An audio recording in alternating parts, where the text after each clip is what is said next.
20 दिन पूरा बिहार घुमा गया, 20 दिन बिहार का पर्यटन का लुत्फ उठाया गया और जब चुनाव की घोषणा हुई तो माननीय नेता प्रतिपक्ष विदेश चले गए।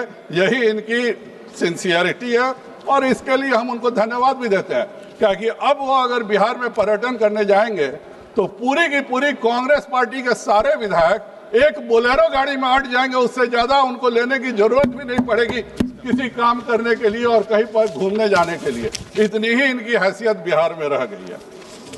और अगर वोट चोरी कांग्रेस को समझना है तो सबसे पहले वोट चोरी कहाँ हुई थी अध्यक्ष सभापति महोदय? सबसे पहली वोट चोरी 1947 में हुई थी, जब पूरी कांग्रेस वर्किंग कमेटी सरदार पटेल जी के साथ थी और जवाहरलाल नेहरू को प्रधानमंत्री बना दिया गया। इससे बड़ा वोट चोरी का उदाहरण कहीं कुछ भी नहीं है। वोट चोरी 1975 में हुई थी, जब इंदिरा गांधी ने इमरजेंसी लगा करके जनता के सारे अधिकारों को छीनने का काम किया था।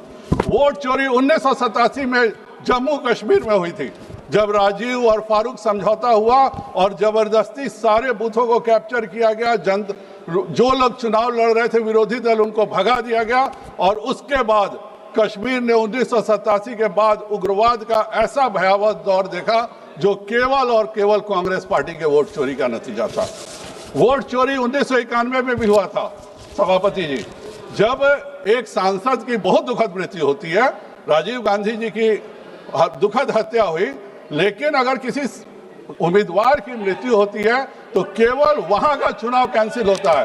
पहली बार हम लोगों ने चुनाव आयोग को वोट चोरी करते देखा कि राजीव गांधी जी की हत्या के बाद पूरे देश का चुनाव कैंसिल कर दिया गया और 21 दिन अस्थियों को लेकर घुमाया गया, तब चुनाव किया गया। मणिकम टैगोर वोट चोरी इसको कहते हैं। बिहार में वोट बूथ कैप्चरिंग की शुरुआत किसे किया? सबसे पहले बूथ कैप्चरिंग का शुरुआत 1957 में बिहार में बेगूसराय में कांग्रेस ने किया।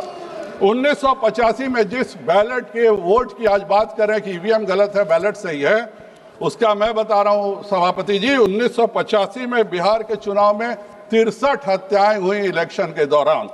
1990 में 87 हत्याएं हुई चुनाव के दौरान और एक इस साल का भी चुनाव हुआ है कि हत्याएं और वायलेंस हो जाने दीजिए, एक भी बूथ पर रिपोल नहीं हुआ और यही चुनाव आयोग की सबसे बड़ी सफलता है और मैं उसको धन्यवाद देता हूं। परंतु मनीष जी ने इसके लिए एक बार भी धन्यवाद नहीं दिया कि बिहार में इतना पीसफुल इलेक्शन पहली बार हो गया। नहीं तो इसके पहले भी चुनाव आयोग ने 1995 में बिहार में पीसफुल इलेक्शन का प्रयास किया था टीएन शेषन जी के नेतृत्व में।